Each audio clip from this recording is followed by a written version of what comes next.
लंबे बालों वाली बहू। अंजलि ने बचपन से कभी बाल नहीं कटवाए होते, जिस वजह से उसके बाल उसकी हाइट से भी लंबे होते हैं। एक दोपहर उसकी मम्मी अंजलि के बाल बांध रही होती है। सुन, लंबे बाल देखने में तो सबको अच्छे लगते हैं, लेकिन जब इनका ख्याल रखने की बात आती है ना, तो कोई तेरे बालों पर मेहनत नहीं करेगा। कुछ समय बाद ससुराल जाएगी, इसलिए क्यों नहीं इन्हें थोड़ा कटवा ले। कैसी बात कर रही हो मम्मी? आप मेरे साथ मेरे बालों पर मेहनत तो करती ही हो, और चाहे कुछ भी हो जाए, अब मैं अपने बाल नहीं कटवा सकती। और आपको वजह तो पता ही है। अपनी बेटी को इतना खुश देखकर उसकी मम्मी आगे कुछ नहीं बोलती। इसके कुछ महीनों बाद ही अंजलि की उत्कर्ष के साथ शादी हो जाती है। तुम्हारे बाल बहुत अच्छे हैं, मेहनत साफ दिखती है। मतलब तुम भी इन पर मेहनत करने के लिए तैयार हो? अरे मुझे क्या मेहनत करनी होगी, चलो जो भी हो बता देना, गुलाम हाजिर हो जाएगा मैडम। पति की बात सुन अंजलि हंस पड़ती है। दिन बीतने लगते हैं, सब कुछ अच्छा चल रहा होता है, लेकिन सिर्फ उसी दिन तक जब तक सिर धोने की बारी नहीं आती। और वो दिन आते ही अंजलि उत्कर्ष के पास जाती है। सुनिए ना, मैं अकेले हेयर वॉश नहीं कर सकती, प्लीज हेल्प कर दो। अरे यार, आज तो बहुत इम्पोर्टेंट मीटिंग है, जल्दी ऑफिस पहुंचना है, कल कर लेना, पक्का मदद कर दूंगा। सॉरी यार। उत्कर्ष वहाँ से चला जाता है, जिसके बाद अंजलि शैम्पू की बोतल लिए सास के पास जाकर उनसे मदद मांगती है। जहाँ अंजलि की बात सुन सास जोर जोर से हंसने लगती है। बावली हो गई है क्या? तेरे बाल धोऊंगी, जब अकेले संभाले नहीं जाते तो इतने लंबे बाल किए ही क्यों? ये कहकर सास भी वहाँ से चली जाती है। अंजलि मन ही मन सोचती है, मम्मी सही बोलती थी, तारीफ सब करेंगे, पर थोड़ी भी मेहनत कोई नहीं करेगा। अब अंजलि खुद ही हेयर वॉश करने बाथरूम में चली जाती है। इस बात को 3 घंटे बीत जाते हैं, लेकिन अंजलि बाथरूम से बाहर नहीं निकलती। सास बाथरूम का दरवाजा खटखटाती है। अरे ओ महारानी, अंदर घर बसाने का प्लान है क्या? यहाँ सारे काम पड़े हैं, तेरे बालों की वजह से हम क्या भूखे मर जाएं? सास की आवाज सुन अंजलि अगले ही पल बाहर निकल आती है, लेकिन सही तरीके से सिर नहीं धुलने पर उसके आधे बालों में शैम्पू और बाकी बालों से पानी बह रहा होता है। हाय नास पीटी, इतने घंटे लगा दिए फिर भी इन्हें ठीक से धो कर नहीं आई। अब क्या सारे घर में पानी पानी करती घूमेगी? अरे कहीं मुझे ही ना गिरा दियो। आज तक कभी अपने आप हेयर वॉश नहीं किया, हमेशा मम्मी हेल्प कर देती थी, इसलिए टाइम लग गया। अंजलि और उसके बालों से टपक रहे पानी का हाल देख सास अपनी ही जान बचाने के लिए बहू को दोबारा बाथरूम में ले जाकर उसका अच्छी तरह हेयर वॉश कर बालों का पानी निकाल देती है। अब जल्दी काम पर लग जा, और मुझे दोबारा इस घर में तेरी जुल्फों का टंटा नहीं चाहिए। सास की बात मानकर अंजलि चुपचाप काम पर लग जाती है।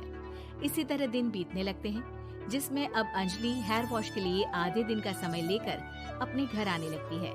पर सास को इससे भी दिक्कत हो जाती है, जिसके चलते धीरे धीरे अंजलि के लिए अपने बालों का ख्याल रखना मुश्किल होने लगता है। न तेल लग रहा है, न समय से हेयर वॉश हो रहा है, और बालों में कंघा घुमाए तो हफ्ते बीत जाते हैं। मुझसे अपने बालों की ऐसी दुर्गति देखी नहीं जा रही। इसी तरह दिन और दिनों के साथ महीने बीत जाते हैं, जिसमें अच्छे से ख्याल नहीं रखने की वजह से अब बाल रफ उलझे हुए होने के साथ साथ हेयर फॉल भी शुरू हो जाता है। अब क्या हमें अपने बालों में उलझाकर कूड़े में फेंकने का इरादा है? जहाँ देखो वहीं मैडम के बाल गिरे हुए मिलते हैं। अरे कटवा क्यों नहीं देती इन नासपीटों को? तभी उत्कर्ष वहाँ आ जाता है। अरे कैसी बात कर रही हो माँ, आपके बोले बिना वो सब कुछ कर देती है, और बदले में जब सिर्फ अपने बालों के लिए जरा सी मदद चाहती है तो आप उसे ऐसी बातें सुनाती हो। उत्कर्ष अंजलि को लेकर घर से बाहर निकल जाता है और वो दोनों अंजलि के घर पहुँच जाते हैं। मुझे माफ करना, मैंने वादा किया था लेकिन पूरा नहीं कर पाया। अब तुम जैसा कहोगी मैं वैसा ही करूँगा। अंजलि की मम्मी उन्हें बहुत सारे घरेलू उपाय बताती हैं, जिन्हें अच्छे से समझकर दोनों घर वापस आते हैं और अब मिलकर अंजलि के बालों को ठीक करने के मिशन पर लग जाते हैं। अरे पत्नी की सेवा में तो ऐसे लगा है जैसे इसके बालों में से खजाना निकल आएगा। इसी तरह कुछ महीने बीत जाते हैं और धीरे धीरे अंजलि के बाल पहले जैसे हो जाते हैं। आधा सफर तो कंप्लीट हुआ, अब आधा बचा है। हाँ, कौन सा आधा? मैं समझी नहीं। मम्मी। अब अपनी मम्मी को बहू की कीमत समझाने के लिए पहले उत्कर्ष उनकी सब सहेलियों को घर बुला लेता है। और फिर अंजलि को उनके सामने लेकर जाता है, जिसे देख वहाँ बैठी सास की सभी सहेलियों का मुंह खुला का खुला रह जाता है। अरे वाह, तेरी बहू के बाल कितने सुंदर हैं। आज से पहले हमने कभी इन पर ध्यान कैसे नहीं दिया। और वैसे इतने लंबे बाल संभालना सबके बस की बात नहीं, लेकिन तुम्हारी बहू को देखकर लगता है कि ये इसमें प्रो है। वैसे बहू, लंबे बाल देवी के भी होते हैं और चुड़ैल के भी, इसलिए अपने अंतर्मन में कभी कुछ बुरा मत आने देना और इस घर के लिए लक्ष्मी का रूप बनना। अरे किस बात की, घर की आधी लक्ष्मी तो ये इन्हीं जुल्फों पर खर्चा कर देती है। सास की इस बात पर अंजलि तुरंत पैसे ले जाकर सास के हाथ में रख देती है। अब मुझे सबके सामने नीचा दिखाने के लिए पैसे दे रही है क्या? नहीं नहीं मम्मी जी, पैसे आपको इसलिए दिए हैं क्योंकि ये उन्हीं बालों की कमाई है जिन्हें आप रात दिन कोसती रहती हैं। अगर आप वो सब नहीं करती तो मेरे बाल खराब नहीं होते और ना ही मैं ये पैसे कमा पाती। है? क्या मतलब है? कहना क्या चाहती हो? मैं शादी के पहले से ही एक हेयर केयर यूट्यूब चलाती हूँ, जहाँ शादी के बाद और बालों के हाल की वजह से मैं इनएक्टिव हो गई थी। पर उस दिन जब उत्कर्ष और मैं मम्मी के पास उपाय पूछने गए तो आइडिया आया कि अपनी हेयर प्रॉब्लम्स ओवरकम करने के साथ साथ इस प्रोसेस की वीडियो बनाकर उसे भी यूट्यूब पर डाल दूं तो। और अंजलि के इस आइडिया से वीडियो हिट हो गई, चैनल के सब्सक्राइबर भी बढ़े, साथ में व्यूज और पैसे भी मिले जो इसने आपको देने के लिए सोचा। बहू की बातें सुन सास को अपने बर्ताव पर पछतावा होता है और अब सास, बहू और पति सब मिलकर हेयर केयर और यूट्यूब चैनल पर काम करने लगते हैं। सास की बीमारी। शादी के ठीक बाद नेहा की सास की तबीयत बहुत खराब हो गई। बताइए क्या हुआ है आपको? बेटे की शादी थी तो थकान हो गई, मौसम बदल रहा है तो जुकाम और बुखार हो गया, ऊपर से बहू के घर का खाना पता नहीं कैसा था कि पेट भी खराब हो गया। खाना तो बहुत बढ़िया था डॉक्टर साहब, सारे रिश्तेदार तारीफ कर रहे थे। रोहित की माँ इतनी कमजोर है कि जरा से में बीमार पड़ जाती है। डॉक्टर साहब आप सारी जांच करके देखिए, मुझे ऐसी क्या बीमारी है कि मेरी तबीयत ठीक ही नहीं रहती। फिलहाल तो ज्यादा कुछ नहीं है, पहले आपके जुकाम, बुखार और पेट का इलाज कर लेते हैं, फिर बाकी के टेस्ट करवा लेंगे। अभी आप ये दवाइयाँ ले आइए। पिताजी, मैं डॉक्टर साहब को छोड़कर और दवाइयाँ लेकर आता हूँ। माँ जी तो बीमार थी, इसलिए नेहा ने किचन संभाल लिया। माँ जी, अब आपकी तबीयत कैसी है? पहले से ठीक है। आप बैठिए, मैं खाना लगाती हूँ। तेरे बाबूजी और रोहित ने खाना खा लिया? रोहित तो टिफिन लेकर ऑफिस गए हैं माँ, और बाबूजी ने खाना खा लिया है। आप शुरू कीजिए। यह क्या, खाने में इतना तेल, इतने मसाले? अरे अभी अभी तो तबीयत ठीक हुई है मेरी, तुम क्या मुझे वापस बीमार करना चाहती हो? नहीं माँ जी, ऐसा नहीं है। क्या हुआ? देखो ये बहू ने कैसा खाना बनाया है। खाना तो बहुत ही स्वादिष्ट था। अरे मैं ये खाना खाऊंगी तो बीमार हो जाऊंगी ना।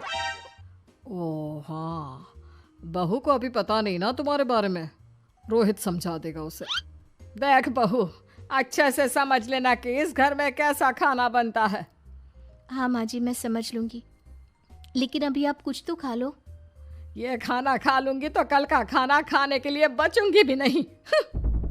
सास की बातें सुनकर नेहा उदास हो गई। उसने रोहित के घर आती ही उससे माँ जी के खाने के बारे में पूछा। आज माँ जी ने मुझे खाने के लिए बहुत बुरा भला कहा। माँ को मसालेदार और तेल घी वाला खाना सूट नहीं करता, वो बीमार पड़ जाती हैं। ऐसी क्या बीमारी है माँ जी को? पता नहीं, आज तक कई डॉक्टरों को दिखाया, कितने टेस्ट करवाए, लेकिन कोई बीमारी पकड़ में ही नहीं आई। नेहा को कुछ समझ में तो नहीं आया, लेकिन उसने अपनी सास के हिसाब का खाना बनाना सीख लिया। माँ जी, आज तो खाना ठीक है ना? खाना तो ठीक है, लेकिन ये मुआ रेडियो क्यों चल रहा है इतनी तेज आवाज में? वो माँ जी, मैं अकेले काम करते करते बोर हो रही थी ना, तो टाइम पास करने के लिए चला दिया। तेरा इस टाइम पास के चक्कर में मेरा सर दर्द से फटने लगा है। तेज आवाज से मुझे माइग्रेन हो जाता है। सॉरी माँ जी, मुझे पता नहीं था। तुम्हें जब तक सब पता चलेगा तब तक मैं तो भगवान के पास ही पहुंच जाऊंगी। नहीं नहीं, ऐसा मत कहिए ना माँ जी। अब मैं कहीं भूख से ही ना मर जाऊं। खाना मेरे कमरे में रख दो।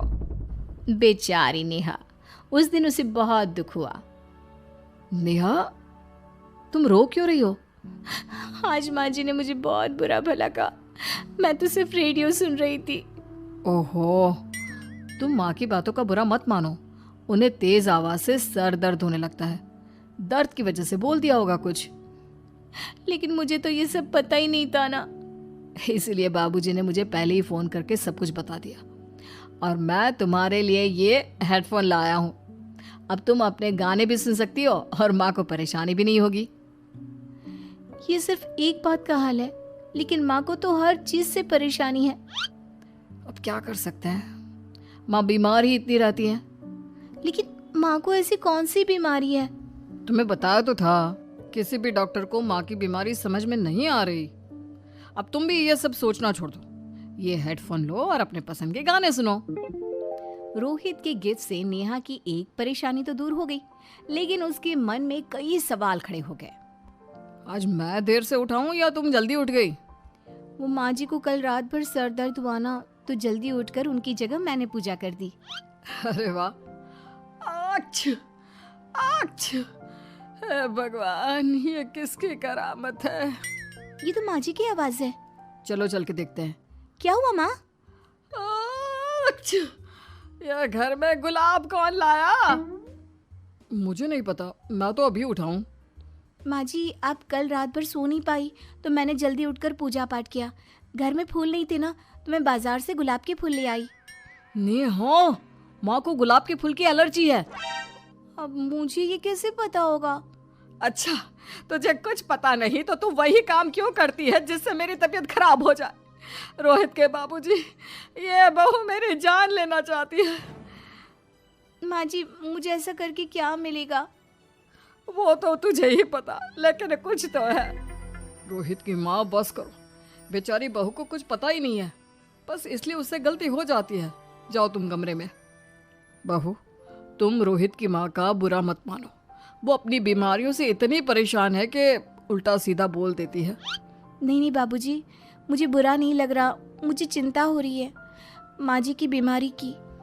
ये बताइए कि माँ जी को ऐसी प्रॉब्लम्स कब से होने लगी? शादी के 6-7 महीने बाद से। बाबूजी, तब घर का माहौल कैसा था? अरे भरा पूरा परिवार था। मेरे बाबूजी, माँ, काका, काकी, मेरे दोनों बड़े भाई, दोनों भाभियाँ, दोनों के 2-2 बच्चे हैं, एक छोटा भाई और एक बहन। सब साथ रहते थे। इतना बड़ा परिवार? हाँ, मैं जब 10 साल का हुआ ना, तब पापा का ट्रांसफर यहाँ हुआ। उसके पहले तक तो हमारी जॉइंट फैमिली ही थी। और माँ जी किस चीज से बीमार पड़ जाती हैं? जब तेज गर्मी हो, ठंड हो या ज्यादा बरसात हो जाए। जब माँ ज्यादा थक जाए, जैसे दिवाली पर घर की सफाई या कोई फंक्शन हो, या ज्यादा मेहमानों के आने से घर का काम बढ़ जाए। तेज म्यूजिक, तेज लाइट या ऐसे कोई तेज स्मेल आ जाए। तो माँ जी की ये बीमारी ठीक हो सकती है। कैसे? सब पता चल जाएगा। आप कल माँ जी की टेस्ट रिपोर्ट लेने जाने वाले हो ना? हाँ। तो सुनिए क्या करना है। अगले दिन रोहित माँ जी की रिपोर्ट्स लेकर आता है। माँ, बाबूजी, नेहा। अरे क्या हो गया रोहित? माँ जी की रिपोर्ट आ गई है। कुछ सीरियस है क्या? जिसका डर था वही हुआ। अरे गोल गोल बातें मत कर, सीधी तरफ बता बेटा, क्या हुआ है मुझे? माँ, आपकी किडनी, लिवर सब फेल हो गया है। आपका दिल भी कमजोर हो गया है। डॉक्टर ने कहा है कि आपके पास सिर्फ 1 महीना बचा है। ये क्या बक रहा है? ऐसा हो ही नहीं सकता। मुझे लग ही नहीं रहा कि मैं इतनी बीमार हूँ। लेकिन माँ जी, रिपोर्ट झूठी तो नहीं हो सकती ना? हाँ, माँ को 20 साल की उम्र से बीमारी लग गई थी, लेकिन कोई डॉक्टर पकड़ नहीं पाया, और अब ये बीमारियां बहुत ज्यादा बढ़ गई हैं। हाँ रोहित की माँ, तुम्हें याद है शादी के 6 महीने बाद से तुम बीमार रहने लगी थी। अरे लेकिन वो अलग था, मुझे ऐसी कोई बीमारी नहीं हो सकती। ये तुम कैसे कह सकती हो माँ? हाँ, तुम उस वक्त बीमार पड़ी थी ना, और अब डॉक्टर भी यही कह रहे हैं, तो सच ही तो होगा। और आप तभी से बीमारी तो रहती आई हैं। अरे लेकिन तब मैं बीमार थी ही नहीं। क्या मतलब? अरे तब मैं बीमारी का नाटक करती थी, मुझे कुछ नहीं हुआ था। ये क्या बोल रही हो? हाँ, घर में इतने सारे लोग थे और सबसे छोटी बहू मैं थी, तो सारा काम मुझे करना पड़ता, इसलिए काम से बचने के लिए मैं नाटक करने लगी। लेकिन आपको अभी भी वही बीमारियां होती है ना माँ? हाँ, अगर नाटक था तो ये प्रॉब्लम तुम्हें अभी क्यों होती है? इसका जवाब मैं देती हूँ। माँ जी कई महीनों तक नाटक करती रही, इसलिए इनके दिमाग ने धीरे धीरे इस झूठ को सच मान लिया और इनका दिमाग उन बीमारियों का एहसास कराने लगा। हैं? ऐसे भी होता है क्या? हाँ माँ जी, इसे प्लेसिबो इफेक्ट कहते हैं। जब आप बात बात पर बीमार पड़ने लगी तो मैंने अपने मामा से बात की जो एक साइकोलॉजिस्ट है। उन्होंने बताया मुझे। तो ये रिपोर्ट्स? मैंने झूठी रिपोर्ट बनवाई थी नेहा के कहने पर, ताकि आप सच बताएं। यानी मुझे कुछ नहीं हुआ? नहीं माँ जी, और आपकी इस प्रॉब्लम का भी सोल्यूशन है। हम किसी अच्छे साइकोलॉजिस्ट को दिखाएंगे और आप जल्द ही ठीक हो जाएंगी। वाह बहू, मैंने तुझे इतना भला बुरा कहा और तूने मेरी जिंदगी भर की तकलीफें दूर कर दी। थैंक यू और सॉरी बहू। अरे मुझे भी तो सॉरी कहो, पूरी जिंदगी तुम्हारी सेवा की है, वो भी झूठ मूठ की बीमारी के लिए। हाँ हाँ, आप भी माफ कर दो मुझे, बस सॉरी। तो इस तरह नेहा ने अपनी सास की बीमारी पकड़ भी ली और ठीक भी कर दी।